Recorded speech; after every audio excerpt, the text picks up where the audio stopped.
Halo semua, balik lagi di channel Toraokun. Sebelum pembahasannya dimulai, silahkan klik tombol subscribe dan aktifkan lonceng notifikasinya supaya kalian gak ketinggalan info dan teori terbaru seputar One Piece. Buat kalian yang mau informasi tambahan soal SBS atau databook, kalian bisa follow Instagram Toraokun. Di sana admin akan memposting soal SBS, databook, dan berbagai teori singkat. Sekarang lanjut ke pembahasan. Melanjutkan cerita dalam chapter 1076 yang lalu, cerita dalam chapter 1077 nanti akan dimulai dengan memperlihatkan pertarungan antara bajak laut Kid melawan armada bajak laut rambut merah. Armada bajak laut rambut merah merupakan para bawahan Shanks, bukan termasuk kru inti. Jadi, para bawahan Shanks ini akan menjadi lawan pemanasan untuk Kid. Saling tembak antara kapal Kid melawan salah satu kapal dari armada bajak laut rambut merah akan terus berlangsung di pantai Pulau Elbaf. Seperti yang kita tahu, kekuatan dari buah iblis Jiki-Jiki no Mi memberikan Kid kemampuan untuk bisa mengendalikan benda-benda logam. Maka dari itu, Kid bisa mengarahkan peluru meriam dari kapalnya menuju sasaran dengan tepat. Sedangkan tembakan meriam dari kapal musuh bisa ditahan oleh Kid, bahkan bisa Kid kembalikan ke arah mereka memakai teknik repel. Serangan-serangan dari bajak laut Kid akan mampu memukul mundur salah satu kapal para bawahan Shanks itu. Pada jarak yang cukup jauh, Kid dan Killer akan melompat naik ke kapal tersebut, sedangkan para kru tetap berada di atas kapal untuk bertempur melawan kapal-kapal musuh. Tak lama setelah itu, para bawahan Shanks yang cukup kuat pun akan naik ke pulau sehingga mereka akan bertarung melawan Kid dan Killer. Para bawahan Shanks tersebut memiliki kemampuan yang hebat, tapi Kid dan Killer masih bisa unggul. Saat pertarungan sedang berlangsung, tiba-tiba akan muncul Haoshaku Haki yang sangat kuat, yang membuat Kid dan Killer langsung terintimidasi, tapi mereka berdua tetap mampu bertahan. Haoshaku Haki itu tentu berasal dari Shanks. Kru inti bajak laut rambut merah bersama Dory dan Brogy telah tiba di lokasi pertempuran. Keadaan Kid dan Killer saat ini benar-benar sangat tidak menguntungkan, sebab kapal mereka sedang terdesak dalam pertempuran di laut.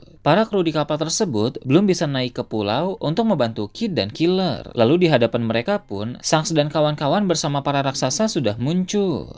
Jika hanya menilai dari apa yang terlihat, maka kondisi seperti itu adalah kondisi tanpa harapan. Namun, Kid adalah salah satu bajak laut dengan nyali yang tidak bisa diragukan. Dia nekat dan pemberani, sehingga dalam kondisi yang sangat buruk seperti itu pun, Kid tetap berniat melawan. Di sana, Kid juga sangat emosi saat melihat Ben Beckman, sebab Ben Beckman merupakan orang yang membuat lengan kirinya putus. Akan ada sedikit kilas balik pertempuran antara bajak laut Kid melawan bajak laut rambut merah dulu. Kid dan Killer sama sekali tidak bisa melihat Shanks saat itu, sebab mereka berdua hanya dikalahkan oleh para krunya saja. Lengan kiri Kid pun ditembak oleh Ben Beckman memakai peluru yang tampaknya dilapisi haki yang sangat kuat. Sehingga peluru tersebut pun memiliki dampak merusak yang sangat besar. Kid dengan kekuatan pengendali logam yang dia miliki pun tidak mampu menahan peluru tersebut sebab haki Ben Beckman jauh lebih kuat. Peluru berlapis haki itu mengenai lengan kiri Kid, membuat area yang terkena peluru hancur dan lengan Kid pun langsung putus. Itu memang peristiwa yang sangat buruk dalam kenangan Kid, tapi hal tersebut tidak membuat Kid trauma. Justru, sekarang Kid sangat bersemangat karena ingin membalas dendam.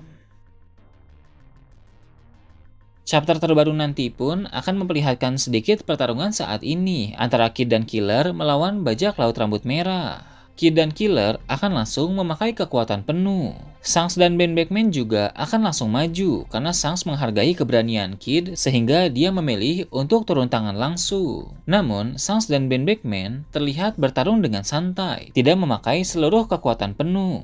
Meski begitu, Kid dan Killer sangat kerepotan dalam menghadapi mereka. Kid dan Killer pun terdesak, tapi seperti apa kelanjutan dan akhir dari pertarungan tersebut masih belum akan diperlihatkan. Mungkin jalannya pertarungan akan seperti Lau melawan Kurohige yang jalan ceritanya menggantung di pertengahan.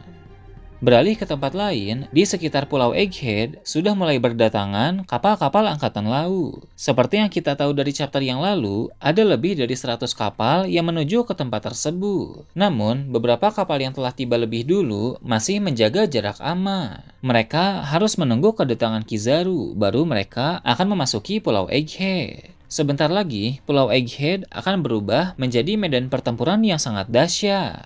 Sementara itu, diperlihatkan bagian dalam laboratorium. Di sana, Seraphim Kuma dan Seraphim Mihawk muncul kembali. Walau dalam chapter yang lalu mereka terkena serangan gabungan dari Luffy dan Rob Lucci serta Zoro dan Kaku, tapi mereka belum kalah semudah itu. Seraphim merupakan karya terbaik Vegapunk. Keberadaan mereka dianggap mampu mengisi kekosongan si Chibukai. Maka dari itu, para Seraphim bukan musuh yang sepele. Saat melihat kedua Seraphim tersebut muncul kembali, Luffy segera memasuki mode Gear 5. Alasan mengapa Luffy memakai kekuatan Awakening karena dia tidak mau membuang-buang waktu. Luffy dan Zoro harus menyelesaikan pertarungan secepatnya karena ada banyak hal lain untuk dilakukan, seperti mencari Vegapunk asli, melindungi para klon Vegapunk, dan membantu teman-teman mereka.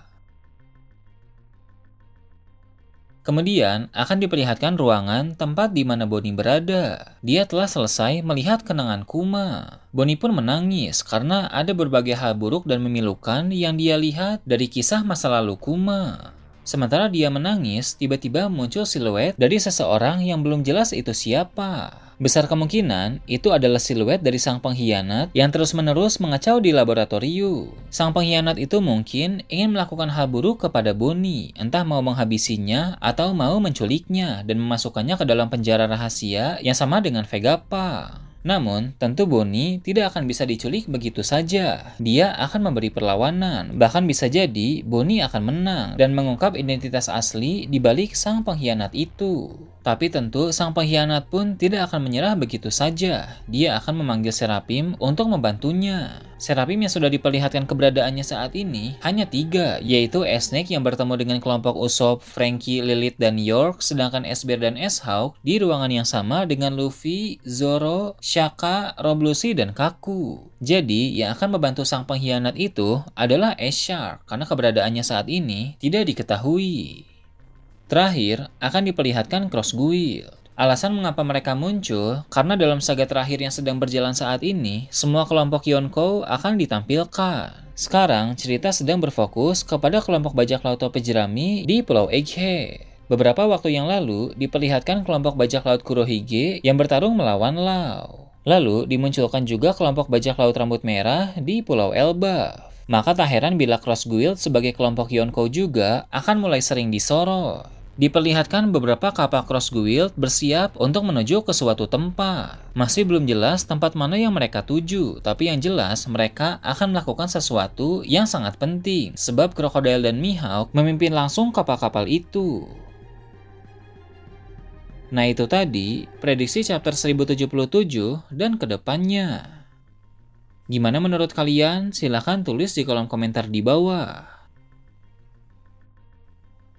Oke, segitu aja untuk pembahasan kali ini. Jangan lupa like, share, dan subscribe untuk video menarik selanjutnya. Gue Toraukun, Shambles.